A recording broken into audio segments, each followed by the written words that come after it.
Ola chavalos e chavalas. Hoxe vamos ir por este camiño, que é unha aldea, que aquí se acabou o camiño de Santiago, aquí xa é tirando para Finisterre. Primeiro vamos a ver a capilla esta. Demasiado fea, a verdad. Vamos a entrar, non ten nada. A campana, todo de cemento, todo máis feo. Debe ser probablemente das capillas máis feas que hai por aquí, Vamos a entrar por detrás, o sea, para entrar, vamos a mirar que hai detrás, non ten a única entrada esta, está pechado. De feito, vin unha foto de como era por dentro, tiña uns bancos e pabellón. Bueno. Teño un libro que pon de que ano é, tería que mirar.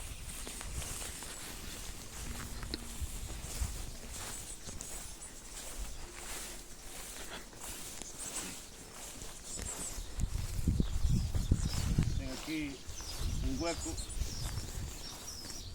está moi escuro, non se vai ver ben. Probamos aí un pouco. Mételle a ver un pouco a ver se se ve. Está difícil. Os que ves en blanco como aparece. Literal.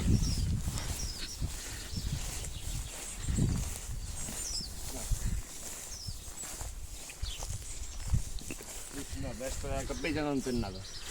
Próximamente irei a algunha máis, en verano sobre todo, pero bueno, próximamente.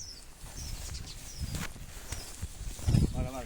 Non pudimos gravar a aldea, estaba yo contando aquí ao meu cámara que un día fun por aquí ao jabalí, máis atrás, e mentre estaba contando eso, spawneou un tipo que se parecía a Nico Bellic do GTA 4 e falounos aí un pouco, e nada, non nos deu xeito para gravar a aldea. Xa estamos no camiño onde van os peregrinos, vamos continuar un pouco, hasta verano non acabaremos a ruta esta, pero un pouco continuamos. Tamén en verano podemos ir por onde fun o jabalí, que de feito salei nun... Mira, vente pa aquí e ves a hacer esto. Hai un camiño de... están os fiaitos eses, pero asustei. Hai un camiño de asfalto, é todo de monte, e despois do monte empeza un pouco de asfalto e por aí salimos. Xa explicarei a historia, porque foi increíble ese día. Non pillamos nada, 0 tiros houve. Metémonos por aí, vamos seguir andando mentre. Metímonos polo monte por alá, e dimos toda a volta e quedamos no puesto que eran, uns castaños había. E empezamos a saca, non podo ir solo de momento, legalmente, e non teño que ir acompañado. Está o que estaba no meu puesto, o tirador, saca o seu rifle do seu coche do todoterreno e metémonos no puesto, e nada, esperarei. E non dis, de repente así pola radio avisan, aí vai o porco. O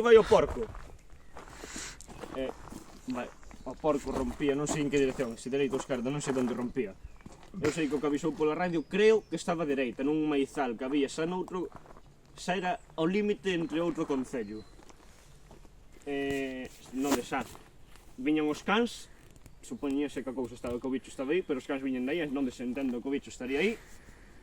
Veñen os cans por aí, xa se prepara para disparar. Os cans entran e non é jabalí. Solo viñan os cans. E dixen, me cago en diola. E despois esperamos un pouco máis aí se viñan, pero nada, os cans estaban dando voltas por aí e avisaron pola radio que iban a ir a collelos para cambiarlos de zona ou algo así, non me acordo xa.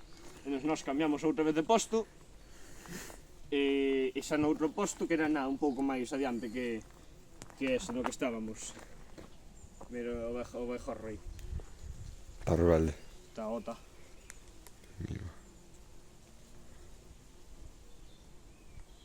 Bueno.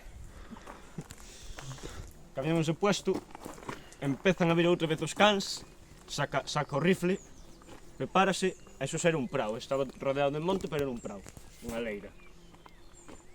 Prepara, e non salen nin os cans nin un jabalí. Que foi increíble ese día. E despois, xa por última vez, xa volvimos a cambiar de puesto, e xa era arriba da montaña, aquí non se ven... Bueno, sí, é xusto donde están os árboles eses, o cultivo ese xusto aí. Ese era o último puesto que tivemos, que era este é o alto da montaña esta. Porque non se nota desde aquí, pero é unha montaña, vai así para arriba. E ese é o máis alto, o punto máis alto. E nada, preparamos para ir xa nada, xa dicían pola radio que xa escapara. E foi, buah, é que 0 tiros houve ese día, 0 tiros. Bueno, vamos continuar polo camiño. Podes coxalo. Va.